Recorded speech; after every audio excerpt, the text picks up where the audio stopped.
You know what's incredible? How horny your mum is for me? But also, the fact that people watch Sky News and The Project and take it seriously. If you get your news from these outlets, you can't be smug about 8-year-olds believing in Santa Claus. I'm gonna get an extra big present this year because I've been extra good. Let's look at how ridiculous their narratives are. This is what they're telling people about the COVID outbreak, and people are lapping it up going, yeah, obviously the tooth fairy exists. No, I'm not the stupid one, you are. We're going to start off with Paul Murray, who looks like one of those extras in Pirates of the Caribbean. There's so many sad things about this man. He's not entertaining, he's not informed, he's trying really hard to be Glenn Beck when Glenn Beck is no longer popular. And look at what he thinks is important in his life. Bowling, Trump, and cars. He's a dead shit. Anyway, let's see what he has to say about COVID. I'm sure it's going to be enlightening as always. Well, Daniel Andrews, I hope you're proud of yourself because there were hundreds of thousands of mums who weren't able to see their kids. I hope you feel big and brave about yourself. Oh no, Paul is getting upset! Alright, as a fellow broadcaster, I can understand the struggle of coming up with new content daily, but Daniel Andrews stopped hard-working Aussies from seeing their mums on Mother's Day. You should be ashamed of yourself, mate. I take it back. That's why Paul Murray is where he is, because he's got the guts to say what no one else will, except Channel 9. Because you won. You stayed under that doona that the Prime Minister has talked about, and many people suffered. Many good people, including people who would have voted for you, and those who have thought that much of your response has been fine to this point. I think the picture is becoming very clear. He is upset that Daniel Andrews is preventing people from getting COVID because he thinks more of a crime is, how am I supposed to tell my mum that I love her? Via phone? Come on, I don't understand this. Paul Murray is funnier than maths. Shame on you. Shame on Gladys Berejiklian. Shame on those premiers who did not let people have the full experience that they deserve. After being robbed of Anzac Day, after being robbed of Mother's Day now, they were banned, of course, from interaction in and around Easter. It's a disgrace. It makes so much sense, his career path, right? He really wanted to be a drive host on Triple M. He wasn't good enough for it, so Murdoch said, you can take this little 9 p.m. slot, and he said, oh yeah, I'll try for that job in a few years' time. He did, still didn't get it. 10 years later, sitting here still. That's all he wants to be talking about right now. Cars and the Red Hot Chili Peppers. That's all that's going through his mind. So whatever is coming out of his mouth right now, I'm pretty sure that's just like Scott Morrison speaking tongues. He's having an out-of-body experience. That is the only explanation for how he can be sitting there upset about this. Anyway, having said that, let's enjoy some more. The absurdity today in Victoria was that you could go to your hairdresser, but you couldn't go to your kid's place. You could go to Bunnings, but you couldn't have a visit with your parents in an aged care facility. It was ludicrous. But you can't go to visit the people that are most susceptible to corona. Am I living in Alice in Wonderland? Absurd! This, again, was something on Channel 7 tonight. Mother's Day, like no other, still had some tradition. Thank you. Have a wonderful day. Thank you. Flowers, again the go-to item, even if Victoria is the only state or territory where they have to be delivered to a doorstep. Jesus, I didn't realise this was national news! See, this is how it works. If you have Channel 9, Channel 7, Paul Murray all talking about Mother's Day Gate 2020, you start thinking, am I the one that's insane caring about Gladys Berejiklian letting in that plague ship?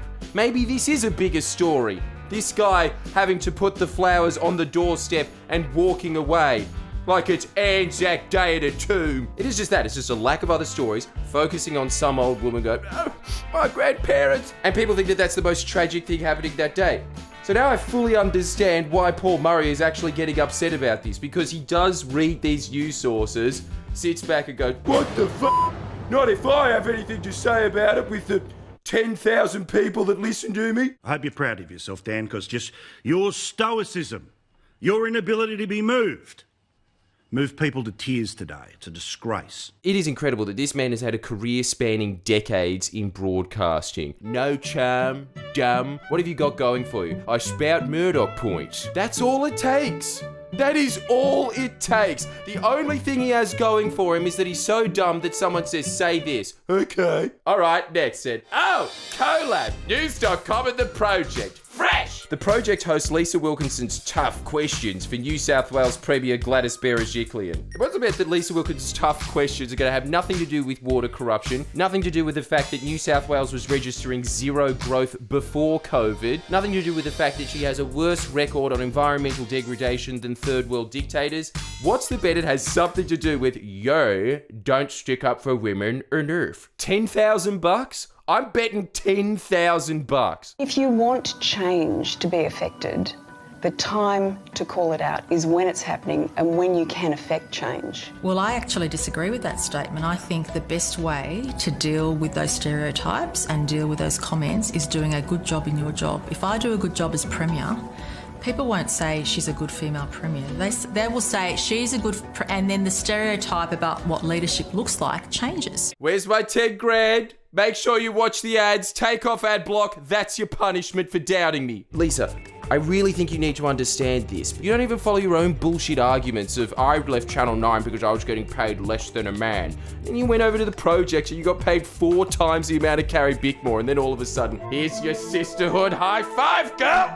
Why are you even saying this when Gladys Berejiklian is the political equivalent of a stone pan? Nothing sticks! How are you keeping this narrative up that she's somehow struggling despite having an abysmal economic and environmental record and infrastructure corruption out the wazoo? She's still way ahead in the polls. Because if he wants to know what misogyny looks like in modern Australia, he doesn't need a motion in the House of Representatives, he needs a mirror. Did you watch Julia Gillard's misogyny speech? I saw commentary of it. I didn't see the speech. Who were you cheering for, Julia Gillard or Tony Abbott? I'm not going to talk about those issues. Oh my God, it's so infuriating that passed as tough questioning. Did you watch this YouTube video I watched? You didn't. You are sitting down with the head of arguably the most corrupt government in Australia, and that's your gotcha question. It's insane that in her mind she definitely thinks I am the narrow line between democracy and tyranny. You give people in power lighter questioning than journalists in third world dictatorships.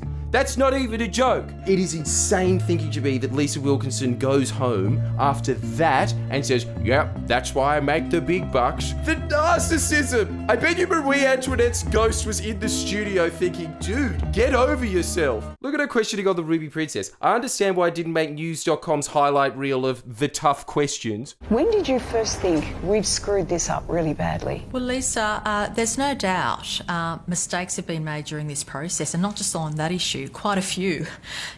A lot in New South Wales, a lot elsewhere. And put it this way, state governments have never been involved in border protection. Yeah, except for it's not border protection, is it, Gladys? It's health, which is your department. Also, here's the other thing.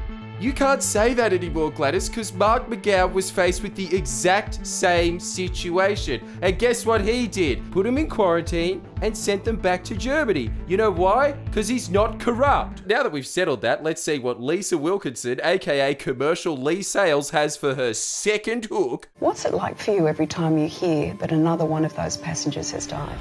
I feel every time you have someone who's died across the state because of the virus, and to be honest, the source of the cause is less of concern than your mind turning immediately to the family. I mean, that could be your loved one. Even for that soft underarm ball. This was Gladys's response. Can you throw that again? Even when she's asked to empathise with the people that she's responsible for killing, her response is, yeah, I'd feel bad if it was my family, so that's how I learned to empathise. What would I feel like in that situation? That's our Premier. Go the Blues. I think all state governments and the federal government, we gave up balancing our budgets. That's just not going to happen. But without being too dramatic, it's now about saving the economy. Saving the economy? Gladys, we'll go through this one more time. Under your government, before COVID, zero growth. Saving it from what? You? I really think you need to emphasise this with your parents who watch The Project, that what they are watching night after night is two people building up their profile mutually. They're not interested in telling you what's happening. They're not interested in reporting. They're not interested in the truth. They're interested in how many news.com articles they can get from interviewing someone. That's the bottom line. There was no questioning in this video based on anything other than Wikipedia facts. There is nothing about the grand scale corruption that has obviously led to the Ruby Princess. Inexcusable. Anyway, like I said, like this video and have a nice day with the knowledge that you didn't have before that did you know that the project isn't a good news source? Please share and comment below. Comment.